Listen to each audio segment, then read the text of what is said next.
ರಾಯಚೂರು ಜಿಲ್ಲೆಯಲ್ಲಿ ರಕ್ತಹೀನತೆ ಹಾಗೂ ಅಪೌಷ್ಟಿಕತೆ ಇನ್ನೂ ಕೂಡ ನಿಯಂತ್ರಣಕ್ಕೆ ಬಂದಿಲ್ಲ. ಹೀಗಾಗಿ ಜಿಲ್ಲೆಯಾದ್ಯಂತ ಮಕ್ಕಳ ಮರಣ ಮೃದಂಗ ಮುಂದುವರೆದಿದೆ. 14 ತಿಂಗಳಲ್ಲಿ ಒಟ್ಟು 773 ಮಕ್ಕಳು ಮೃತಪಟ್ಟಿರುವುದು ಗೊತ್ತಾಗಿದೆ. ಇದರಲ್ಲಿ 416 ಗಂಡು ಮಕ್ಕಳು, 357 ಹೆಣ್ಣು ಮಕ್ಕಳು ಮೃತಪಟ್ಟಿದ್ದಾರೆ. ಇದರಲ್ಲಿ ಆಸ್ಪತ್ರೆಯಲ್ಲಿ ಹೆರಿಗೆಯಾಗಿ ಮೃತಪಟ್ಟವರ ಮಕ್ಕಳ ಸಂಖ್ಯೆ 459.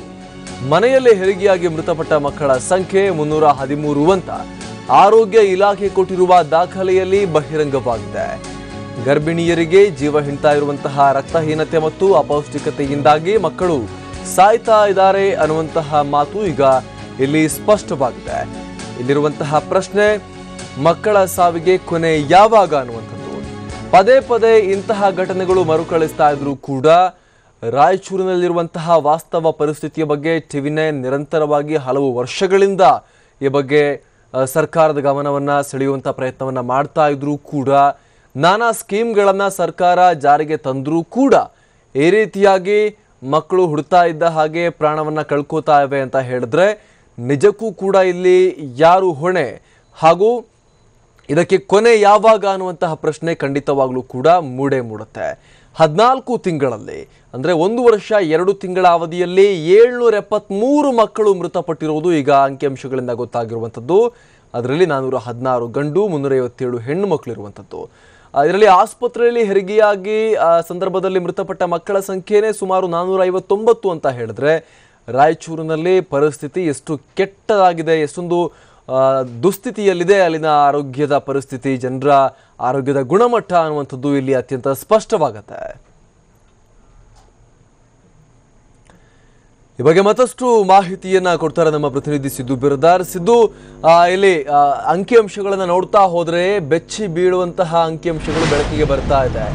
14 ತಿಂಗಳಲ್ಲಿ 773 ಮಕ್ಕಳು ಸಾವನ್ನಪ್ಪಿದ್ದಾರೆ ಅಂತ ಹೇಳಿದ್ರೆ ಸರ್ಕಾರ ನಾನಾ ಸ್ಕೀಮ್ ತರ್ತೀವಿ ಅಂತ ಹೇಳ್ತಾ ಇದೆ, ಜಾರಿ ಕೂಡ ಮಾಡಿದೀವಿ ಅಂತ ಹೇಳ್ತಾ ಇದ್ದಾರೆ. ಆನ್ ಪೇಪರ್ ಅಲ್ಲಿ ಮಾತ್ರ ಕಾಣಿಸ್ತಾ ಇದೆ, ಅದರ ಪರಿಣಾಮ ಮಾತ್ರ ಕಂಡು ಬರ್ತಾ ಇಲ್ಲ.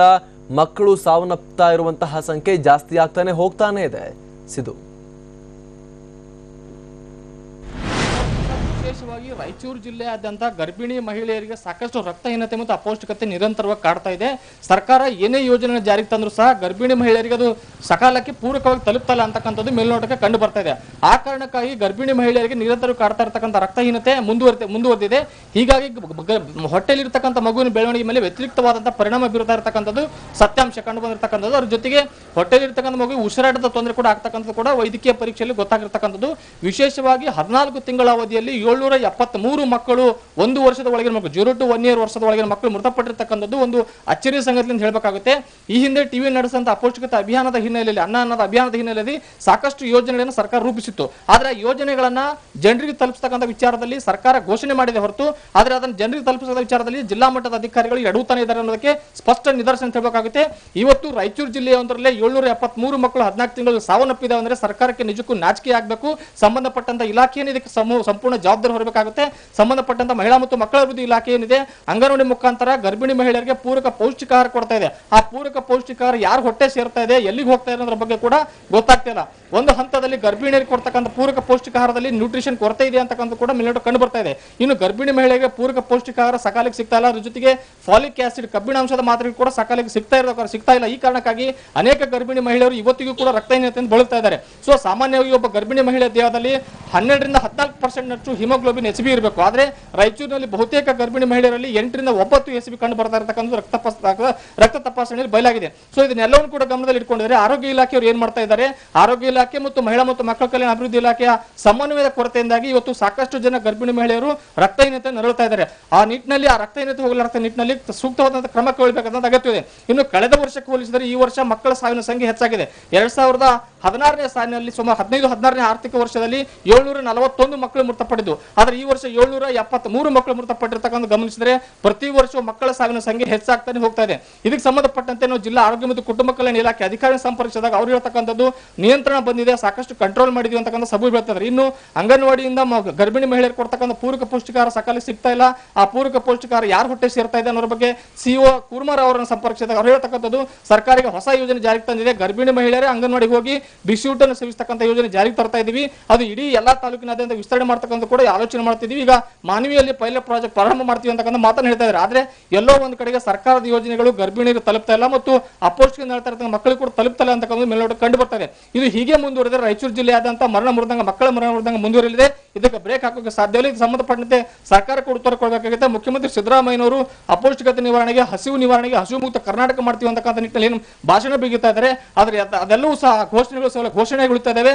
ಕೆಳಹಂತದ ಅಧಿಕಾರಿಗಳು, ಜಿಲ್ಲಾ ಮಟ್ಟದ ಅಧಿಕಾರಿಗಳು ಇದನ್ನು ಪ್ರಾಮಾಣಿಕವಾಗಿ ಕೆಲಸ ಮಾಡ್ತಾ ಇಲ್ಲ ಅಂತಕ್ಕಂಥದ್ದು ರಾಯಚೂರು ಜಿಲ್ಲೆಯಲ್ಲಿ ಮಕ್ಕಳ ಮರಣ ಮೃದಂಗ ಮುಂದುವರೆದಿರ್ತಕ್ಕಂಥ ಸಿವಂತ ಸಾಕ್ಷಿ ಅಂತ ಹೇಳಿದ್ರೆ ಬಹುಶಃ ತಪ್ಪಾಗಲಿಕ್ಕಿಲ್ಲ. ಅಮರ್ ಪ್ರಸಾದ್, ಸಿದ್ದು, ಈ ವಿಚಾರಕ್ಕೆ ಸಂಬಂಧಪಟ್ಟಂತೆ ಟಿವಿ9 ಕಳೆದ ಹಲವು ವರ್ಷಗಳಿಂದ ನಿರಂತರವಾಗಿ ವರದಿಯನ್ನ ಮಾಡಿ ವಿಶೇಷ ಅಭಿಯಾನವನ್ನ ಕೂಡ ಮಾಡಿ ಸರ್ಕಾರದ ಗಮನವನ್ನ ಸೆಳೆದಿದೆ. ಇಲ್ಲ ಅಂತೇನಿಲ್ಲ, ಅವರಿಗಂತೂ ಕಾಣಲ್ಲ. ನಾವೇ ಅವರ ಗಮನವನ್ನ ಸೆಳೆದ್ರೂ ಕೂಡ ಅಲ್ಲಿ ಅವರು ಸ್ಕೀಮ್ಗಳನ್ನು ತಂದಿದ್ದೀವಿ ಅಂತ ಹೇಳಿ ಉತ್ತರವನ್ನೇನೋ ಕೊಡ್ತಾ ಇದ್ದಾರೆ. ಆದರೆ ಅದರ ಇಂಪ್ಲಿಮೆಂಟೇಷನ್ ಕಾಣಿಸ್ತಾ ಇಲ್ಲ, ಅದರ ಪರಿಣಾಮ ಕಾಣಿಸ್ತಾ ಇಲ್ಲ. ಅಪೌಷ್ಟಿಕತೆಯಿಂದ ಮಕ್ಕಳು ಸಾವನ್ನಪ್ತಾ ಇರುವಂತಹ ಪ್ರಮಾಣ ಜಾಸ್ತಿ ಆಗ್ತಾ ಹೋಗ್ತಾ ಇದೆ. ನಂಬರ್ಸ್ ನೋಡಿದ್ರೆ ಅದು ಪ್ರೂವ್ ಆಗ್ತಾ ಇದೆ. ಸಿದ್ದು, ವಿಶೇಷವಾಗಿ ಅಮರ್ ಪ್ರಸಾದ್, ICDS ಪ್ರೋಗ್ರಾಮ್ ಇರತಕ್ಕಂಥದ್ದು ಇದು ಪ್ರತಿಯೊಂದು ಜಿಲ್ಲಾ ಹಂತದಲ್ಲೂ ಕೂಡ ICDS ಪ್ರೋಗ್ರಾಮ್ ಕರೆಕ್ಟಾಗಿ ಇಂಪ್ಲಿಮೆಂಟೇಷನ್ ಮಾಡಿದ್ರೆ ಇದಕ್ಕೆ ಸಾಕಷ್ಟು ನಿಯಂತ್ರಣ ಹಾಕಬಹುದು. ಆದರೆ ರಾಯಚೂರು ಜಿಲ್ಲೆಯಲ್ಲಿ ICDS ಪ್ರೋಗ್ರಾಮ್ ಇಂಪ್ಲಿಮೆಂಟೇಷನ್ ಮಾಡೋದಕ್ಕೆ ಅಧಿಕಾರಿಗಳಿಲ್ಲ. ವಿಶೇಷವಾಗಿ ಮಹಿಳಾ ಮತ್ತು ಮಕ್ಕಳ ಅಭಿವೃದ್ಧಿ ಇಲಾಖೆ ಡೆಪ್ಟಿ ಡೈರೆಕ್ಟರ್, ಉಪನಿರ್ದೇಶಕರ ಪೋಸ್ಟ್ ಇಲ್ಲಿ ಖಾಲಿ ಇದೆ. ಇಲ್ಲಿ ಯಾರು ಕೂಡ ಭರ್ತಿ ಮಾಡಲಾಗಿದೆ. CDP ಪೋಸ್ಟ್ಗಳು ಖಾಲಿ ಇವೆ. ಇಡೀ ಜಿಲ್ಲೆಯಾದ್ಯಂತ ಕೇವಲ ಇಬ್ಬರು CDP ಕೆಲಸ ಮಾಡ್ತಾ ಇರ್ತಕ್ಕಂಥ ಕೂಡ ಇದಕ್ಕೆಲ್ಲ ಒಂದ್ ಕಡೆ ಹಿನ್ನಡೆ ಆಗ್ತದೆ. ICDS ಪ್ರೋಗ್ರಾಮ್ ಅನ್ನು ಅನುಷ್ಠಾನ ಮಾಡ್ತಕ್ಕಂಥ ವಿಚಾರದಲ್ಲಿ ಕೂಡ ಇಲಾಖೆ ಸಂಪೂರ್ಣ ವಿಫಲವಾಗ್ತದೆ. ಇನ್ನು ಶಿಶು ಮರಣವನ್ನು ತಗ್ಗಿಸ್ತಕ್ಕಂಥ ವಿಚಾರದಲ್ಲಿ ಆರೋಗ್ಯ ಇಲಾಖೆ ಮತ್ತು ಮಹಿಳಾ ಮತ್ತು ಮಕ್ಕಳ ಅಭಿವೃದ್ಧಿ ಇಲಾಖೆ ನಡುವೆ ಸಮನ್ವಯ ಕೊರತೆಯಿಂದಾಗಿ ಈ ಘಟನೆಗಳು ಪದೇ ಮರುಕಳಿಸಿದೆ. ಸಾವಿನ ಸಂಖ್ಯೆ ಹೆಚ್ಚಾಗ್ತದೆ ಪ್ರತಿ ವರ್ಷ. ಇದಕ್ಕೆ